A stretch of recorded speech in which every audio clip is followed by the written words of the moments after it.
할렐루야. 오늘 주신 말씀을 가지고 세 가지 질문이란 제목으로 같이 말씀을 받도록 하겠습니다. 지난주에 율법과 복음이라는 말씀으로 말씀을 전해주셨는데요. 율법으로는 구원받을 수 없다. 유대인들이 너희들이 잡고 있는 그 유대인, 그 율법은 너희들을 구원할 수 없다. 강력하게 사도 바울이 비판을 하죠. 우리가 얘기하는 너희들이 잡고 있는 동아줄은 썩은 동아줄이고 너희들이 쥐고 있는 칼은 무디어서 더 이상 쓸 수 없는 칼이다. 이렇게 지적을 하면서 유대인들을 신랄하게 사도 바울이 비판합니다. 그러니까 유대인들이 사도 바울을 잡아 죽이려고 하고 그럼 우리는 다 구원받지 못하는 죄인이냐 이런 상태에 빠지게 되니까 유대인들이 너무 실망을 하는 거예요. 그때 사도 바울이 유대인들에게 세 가지 질문을 던집니다. 오늘 말씀 본문에 보면 세 가지 질문을 던지는데 첫째로는 1절에 보면 그런즉 유대인이 나음이 무엇이며 할례의 유익이 무엇이냐. 너희들이 다른 이방인들보다 나은 게 무엇이냐. 너희들이 할례 받은 그것이 무엇이냐. 이렇게 묻습니다. 유대인들은 여러분 아시다시피 하나님으로부터 선택받은 선민이라는 생각이 있었어요. 하나님부터 말씀을 받았고 모세의 율법을 받았고 그들이 어려울 때 광야를 건너게 했고 예수가 다윗의 혈통에서 났고 우리는 선택받은 사람이다. 하나님의 말씀을 받은 자들이다. 그래서 우리는 귀한 사람들이다. 이렇게 주장을 하고 있는 거죠. 사도 바울이 묻습니다. 그것이 그렇게 유익한 것이 무엇이냐는 거예요. 여러분 아시다시피 유대인들은 지금 1500만 명 정도 됩니다. 1500만 명. 그런데 한 700만 명이 미국에 살고 있고요. 또 40만 명 정도 미국에 변호사들이 있다는 거예요. 그런데 20% 이상이 유대인 변호사라는 거예요. 그리고 4만 명, 미국에서 가장 잘 사는 그 CEO들, 재벌들 4만 명이 있는데 그 사람들 중에 23%가 주이시라는 거예요. 그리고 노벨상, 물리학상, 문학상 다 합쳐서 3분의 1을 유대인들이 가져갔다는 거예요. 그 이유는 하나님의 말씀을 찾고 살기 때문이라는 거예요. 유대인들의 그 우수성, 우리가 부인하자는 것은 아닙니다. 그러나 사도 바울의 말씀 질문에는 그러한 위대한 가운데 너희들이 하나님으로부터 받은 그 선민이라는 그 말씀 그리고 할례 받은 그 유익이 도대체 무엇이냐는 거예요. 명분이 무엇이냐는 거예요. 그 명분 가운데 있다 할지라도 너희들이 만약 예수 그리스도를 구주로 믿지 않으면 아무것도 아니라는 거예요. 로마서 2장 보면요. 무릇 율법이 범죄한 자들에게는 또한 율법이 망하고 무릇 율법이 있고 범죄한 자는 율법으로 말미암아 심판을 받으리라 그랬어요.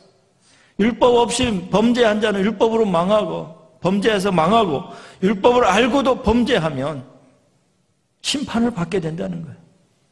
그리고 율법을 자랑하는 네가 율법을 범함으로 하나님을 욕되게 하느냐.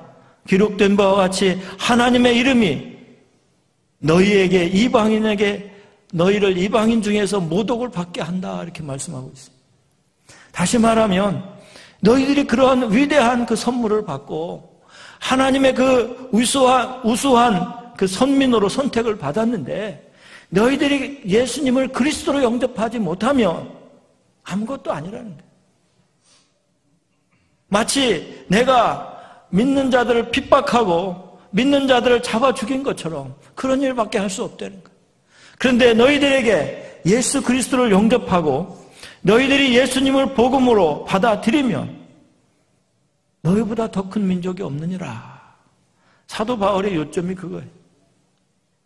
사랑하는 성도 여러분, 유대인에게만 말씀을 주신 것이 아니라 또한 우리에게도 주셨습니다. 오늘 2절에 보니까 범사에 많으니 우선 그들이 하나님의 말씀을 받았습니다. 하나님의 말씀을 받은 너희들이 예수를 핍박하면 안 된다는 거예요. 예수 믿는 사람들을 잡아 죽이고 핍박하면 안 되는 거예요. 율법으로 살지 말라는 거예요. 너희들의 안식일을 잘 지키고 11조를 내고 너희들이 하루에 3번씩 기도하고 하나님 주신 율법을 지키는 것 좋은데 그것으로는 구원을 받을 수 없다는 거예요. 그래서 예수님을 영접하고 예수 그리스도의 말씀을 가지고 살아가라는 거예요. 믿습니까?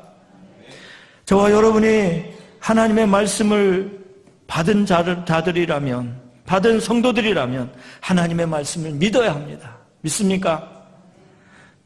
믿음이 있어야 돼요. 신뢰가 있어야 돼요. 그래야만 하나님을 잘 섬길 수가 있어요. 부부간에도 신뢰가 있어야 돼요.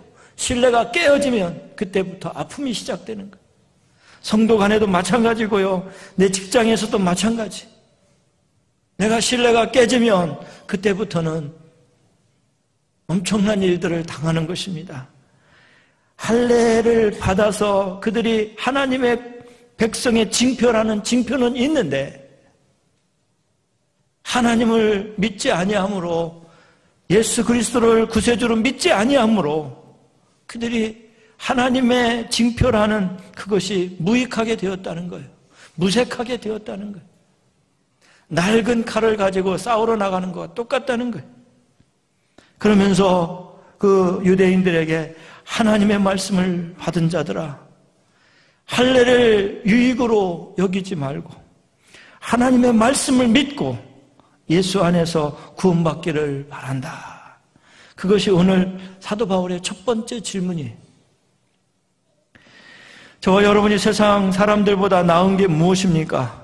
그리스도인으로서 하나님의 자녀로서 세상 사람들보다 나은 게 무엇입니까? 주일날 와서 예배드리는 거 그것뿐입니까? 그들이 재물이나 지식이나 명예나 권세를 쫓는다고 해서 우리도 똑같이 쫓을 수 있습니까? 그럴 수 없다는 것입니다. 우리는 받은 말씀을 자랑하며 그 말씀을 지켜 행하고 겸손하게 주님 앞에 예수를 구주로 믿고 내 안에 예수님 나와 살기를 바랍니다. 내 안에서 예수님이 흘러나가야 돼. 믿습니까? 저 사람은 왜 저렇게 다른가? 저 사람은 예수 믿는데. 저 사람은 겟세마네 교회 다닌대. 저 사람은 진짜야. 이게 흘러나와야 되는. 믿습니까? 옆 사람한테 한번 얘기해 보세요. 당신이 믿는 예수님 참 좋으시네요. 한번 해보세요. 당신에게서 흘러나오는 예수님이 느껴져야 돼요. 부부가 싸웠대요. 왜 싸웠냐 그랬더니 여보나 신학교를 갈까? 그랬더니 부인이 그러대. 당신이 신학교 가면 교회 다 망하겠네. 그러더래. 그 남편이 말이라도 좀 좋게 얘기하면 안 되냐고. 여보, 당신은 할 게 있으니까 하지 말고 그냥 하던 일 열심히 하세요. 컴퓨터 일 열심히 하고 직장 열심히 다니고 열심히 하세요. 그래야 되는데 당신이 목사가 되면 교회 다 망하겠네. 그래가지고 그날 밤 대판 싸웠다. 여러분, 우리가 우리 안에서 예수님이 흘러나와야 돼요. 믿습니까? 유대인들이 그들의 전통을 자랑하고 율법을 자랑하는 사이에 그 복음은 이방인들에게 흘러가서 이방인들이 은혜 받고 이방인들이 하나님을 찬양하고 경배하는 게 그 촛대가 이방인들에게 옮겨지는 거예요. 제가 이번 주에 읽은 말씀 중에 제 마음에 고동친 것은 먼저 된 자가 나중되고 나중된 자가 먼저 됐다는 거예요. 우리가 자랑할 것이 없어요. 하나님의 은혜로 된 것입니다. 나의 구원은 하나님의 전적인 하나님의 은혜로 구원받을 수 있는 거예요. 내가 예수 믿었잖아요. 그래서 내가 예수 믿은 거 잘한 거잖아요. 예수 믿게 만든 것도 하나님의 은혜인 줄 믿으시길 바랍니다. 제가 말씀드렸죠. 집에서 태워다가 잔치상 차려주고 다 먹여주고 다시 태워다 준 것과 똑같이 우리가 한 것은 아무것도 없고 하나님의 전적인 은혜로 우리는 구원받았다고 고백하시길 바랍니다. 가끔가다 그래요. 목사님, 내가 주일날 예배 와서 손해난 게 얼마인지 아십니까? 직장 나가면 추가 수당을 받는데 주말에 일하면 평소에 받는 거 몇 배로 받는데 그리고 나와서 찬양하고 뭐하고 본전이 생각난다네. 그래서 고맙다고 그랬어요. 예배 드려줘서 참 감사하다고. 여러분, 하나님의 은혜를 생각할 때 본전 생각이 납니까? 여러분이 키워주신 부모님 집에 갈 때 여러분 내가 와서 엄마 고맙지? 나 용돈 많이 줘야 돼? 물론 우스갯소리는 그렇게 얘기할 수 있지만 하나님 그 은혜에 감사하고 부모님의 은혜에 감사해서 정말 와서 오자마자 옷 갈아입고 막 부모님을 도와주고 일하는 사람들 본전 생각합니까? 그렇지 않잖아요. 그 은혜로 여러분 신앙생활 하시고 일하시기를 주님의 이름으로 축원합니다. 하나님의 신실하심, 무조건적인 사랑, 무조건적인 선택, 그것이 우리에게 은혜가 된다는 사실을 믿으시길 바랍니다. 사도 바울이 유대인들에게 질문한 것 첫 번째는 유대인의 나음이 뭐냐? 할례받은 징표가 뭐냐? 거기에 빠진 것이 있는데 예수 그리스도를 구주로 영접하여 구세주로 영접하여 살기를 바란다는 거예요. 두 번째로 사도 바울의 질문은 3절에 나와 있습니다. 3절을 비춰주시기 바랍니다. 3절 한번 같이 읽겠습니다. 어떤 자들이 시작 어떤 자들이 믿지 아니하였으면 어찌하리요? 그 믿지 아니함이 하나님의 믿부심을 패하겠느냐? 좀 어렵죠? 네? 다시 한번 읽어볼까요? 어떤 자들이 믿지 아니하였으면 어찌하리요? 그 믿지 아니함이 하나님의 믿부심을 패하겠느냐? 쉽게 얘기하면 이렇습니다. 유대인 어떤 사람들이 예수 그리스도를 십자가에 못 박아서 예수님이 유대인들 다 패하겠다 그러겠느냐? 아니라는 거예요. 비록 유대인들이 하나님 예수님을 구주로 받아들이지 못하고 예수님을 십자가에서 못 박았지만 하나님의 신실하심, 하나님의 약속하심 때문에 예수 믿는 사람들은 살려주신다는 거예요. 믿습니까? 비록 그들이 죄를 지었지만 불신앙이었고 불순종이었지만 하나님의 신실하심은 계속되고 있다는 사실을 믿으시기를 바랍니다. 여러분을 적용하면 저와 여러분이 하나님 앞에 날마다 쓰러지고 또 넘어질 때 하나님 우리를 아주 그냥 버리시느냐? 그렇지 않다는 거예요. 하나님 앞에 회개하고 나오면 다시 세워주신다는 것입니다. 믿습니까? 4절 중반부에 보면 그럴 수 없느니라 하나님이 금하신다는 말이에요. God forbid. 하나님이 금하셨다. 그런 걸 금하셨고 계속해서 회개시켜서 하나님 사랑해 주신다는 거예요. 사람은 다 거짓되다 그랬어요. 오늘 말씀 보면은 4절에 보면 그럴 수 없느니라 사람이 다 거짓되되 오직 하나님은 참되시다 그랬어요. 다윗이 여러분 얼마나 위대한 왕입니까? 다윗이 전무후무한 혁혁한 공을 세우고 나라 왕이 돼가지고 얼마나 추앙받고 존경받았습니까? 지금도 이스라엘의 국기에는 다윗의 별이 그려져 있어요. 크리스마스 때는 믿지 않는 유대인들은 맨 출입 끝에다가 별을 달아놓잖아요. 그만큼 다윗이 위대한 사람. 근데 그 다윗이 하나님 볼 때는 형편없는 사람이에요. 간음죄를 저지르고 살인죄를 저지르고 그때 하나님의 선지자가 와가지고 그 죄를 밝히 말할 때 다윗이 눈물로 콧물로 침대를 적시며 회개했다 그랬어요. 내 안에 성신을 거둬가지 마시고 나를 우수조로 시켜서 하나님 앞에 다시금 서게 해달라고. 다윗의 위대한 점은 회개했던 거예요. 그리고 하나님 앞에 다시 돌아왔던 거예요. 저와 여러분이 하나님 앞에서 쓰러지고 넘어질 수 있습니다. 그러나 그것으로 하나님의 의가 그치고 패하는 것이 아니라 만약 주님 앞에 다시 돌아오면 하나님께서 거두어 주시고 용서하시고 사랑해 주신다는 사실을 믿으시기를 바랍니다. 왜냐하면 우리는 하나님의 자식이기 때문에 그렇습니다. 여러분 불효하는 자식을 부모가 완전히 단칼에 잘라서 넌 내 자식이 아니야 그럽니까? 물론 그런 부모도 가끔가다 신문 보니까 있더라고요. 부모의 은혜를 잃어버리고 불효하는 자식도 부모님은 가슴에 품습니다. 또한 부모에게 대들고 또 부모를 업신여기고 떠나는 자식도 부모는 평생 가슴에 품고 삽니다. 하나님은 때로는 부인하고 떠나는 그러한 자식을 위해서 예수님을 보내주시고 끝까지 사랑하시고 구원해 주시는 줄 믿으시길 바랍니다. 언젠간 그가 돌아와서 다시 회개하고 죄사함 받고 새 사람이 되어 살기를 원하시는 것입니다.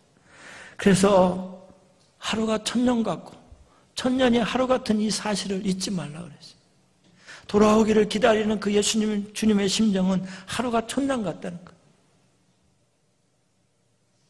그래서 주님이 오실 날을 기억하면서 천년이 하루 같은 그 사실을 또 기억하며 기다리고 계시다는 거예요.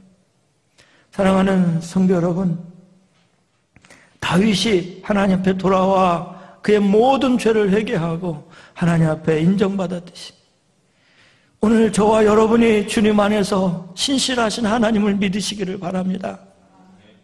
사람들은요, 죄송하지만 신실함이 없어요. 오늘 말씀대로 모든 사람은 다 거짓되다 그랬어요. 사람 중에 의로운 사람이 어디 있습니까? 예수님 빼고 사람 중에 의로운 사람은 없습니다.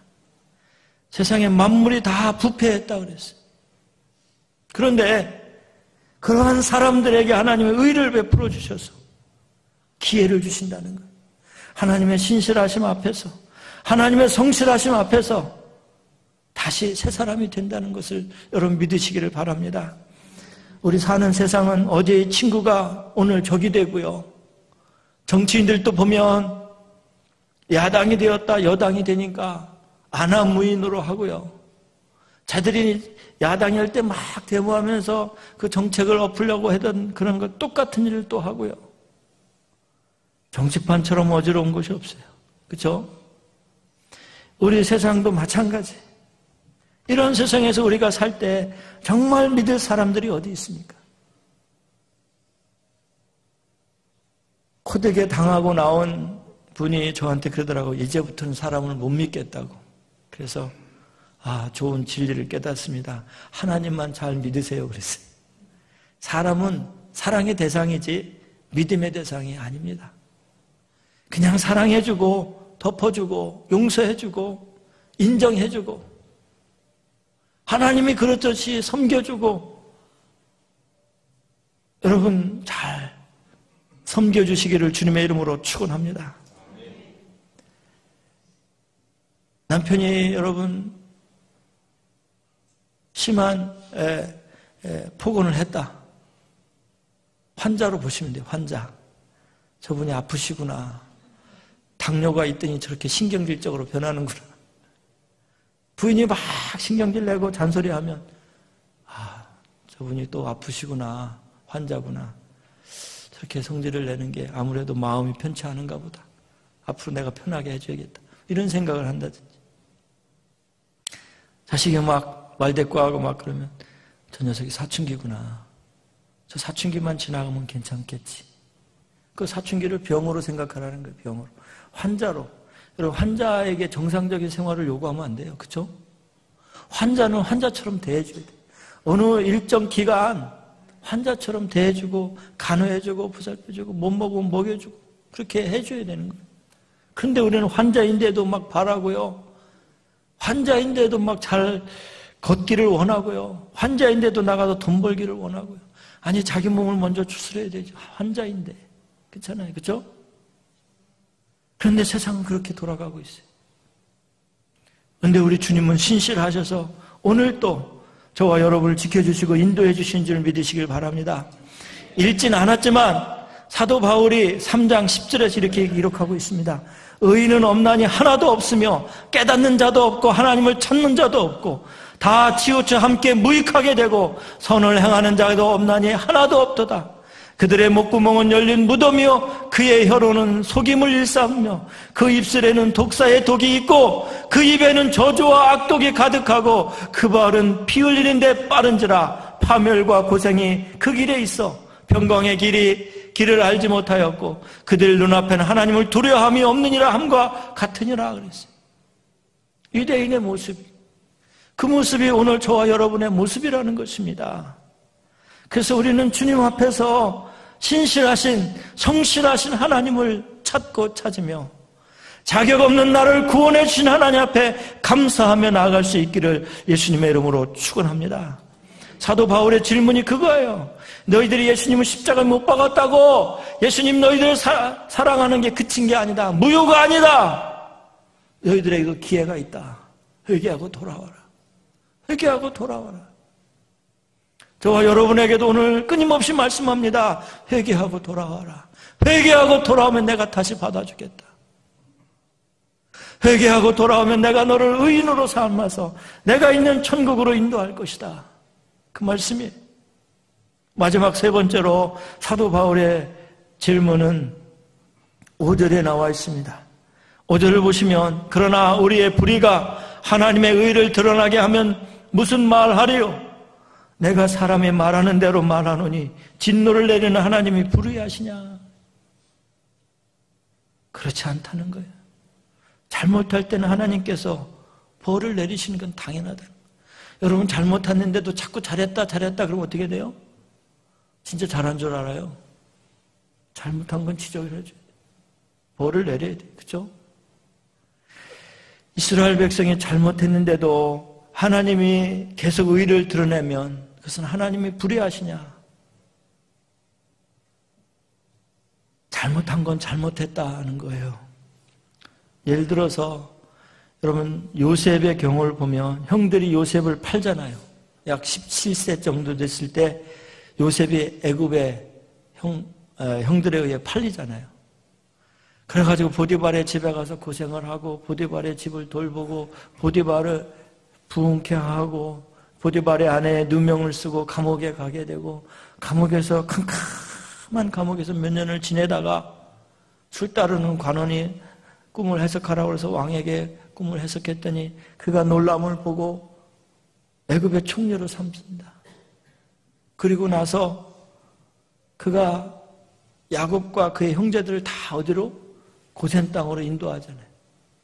그리고 요셉이 파티를 해줍니다. 아버지 살아계셔서 너무 감사해요. 형들 너무 고마워요. 그랬더니 성경에 자세히 보면 형들이 그렇게 얘기합니다. 요셉에게. 네가 이렇게 잘된 거는 우리가 너를 팔았기 때문이다.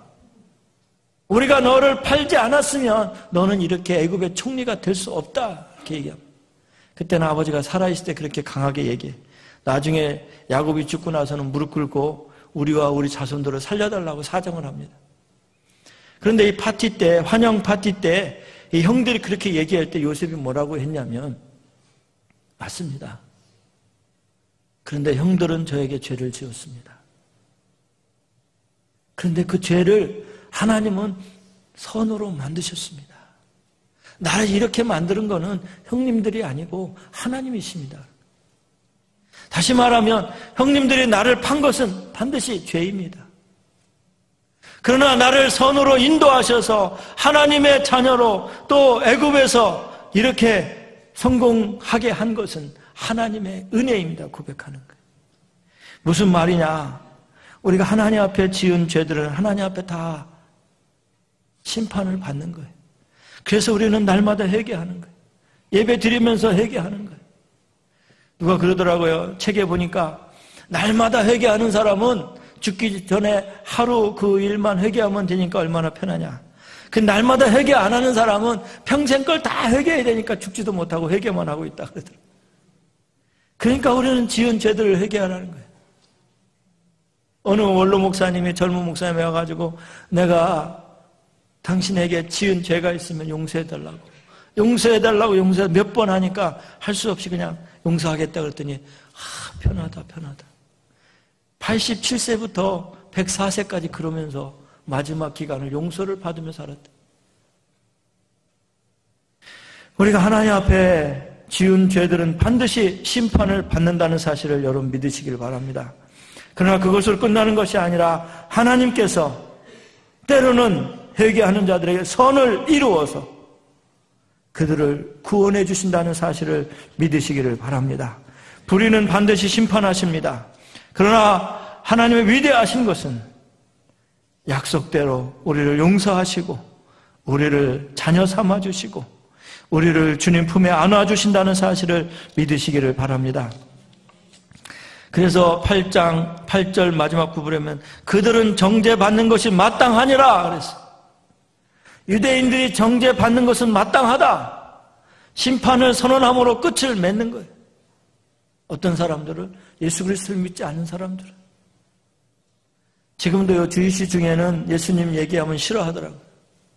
제가 메리 크리스마스 그랬더니 나한테 그런 말 하지 말래요. 왜 그러냐? 예수님은 우리 구세주이고 마이 세이비어다 그랬더니 나한테 자꾸 그런 말 하지 말래. 기분이 나쁘다고.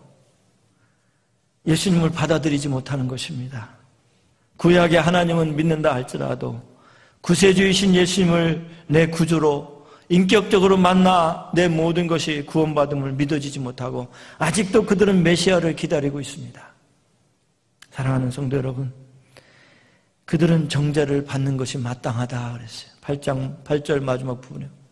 그러나 우리가 하나님 앞에서 회개하고 돌아오면 구원받는다는 사실을 믿으시기를 바랍니다. 고린도후서 6장 14절부터 15절에 보면 의와 불법이 어찌 함께 있으며 빛과 어둠이 어찌 사귀며 그리스도와 베리알이 어찌 조화를 이루며 믿는 자와 믿지 않는 자가 어찌 상관하겠느냐.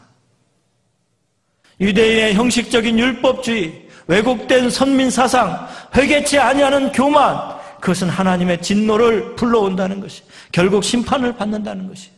그러나 그 중에서도 하나님 앞에 돌아온 자는 구원을 받는다는 사실을 믿으시기를 바랍니다. 그래서 이스라엘이 회복될 때는 수많은 사람들이 주께 돌아온다고 그랬어요. 그래서 예루살렘에 다시 복음이 들어가면 그때 주님이 오신다고 그래요. 그래서 많은 사람들이 이스라엘을 놓고 기도하고요. 시오니즘이라 그래서 이스라엘 백성들이 구원받은 사람들이 돌아가서 본토에 있는 그 유대인들, 강팍한 유대인들을 구원시키고자 노력하고 있는 거예요. 빌립보서 2장 13절 14절에 보면 너희 안에서 행하시는 이는 하나님이시니 자기의 기쁘신 뜻을 위하여 너희에게 소망을 두고 행하게 하시나니 모든 일을 원망과 시비 없이 하라. 우리가 지나온 날을 돌아보며 하나님 앞에 다시 주께 돌아오기를 주님의 이름으로 축원합니다.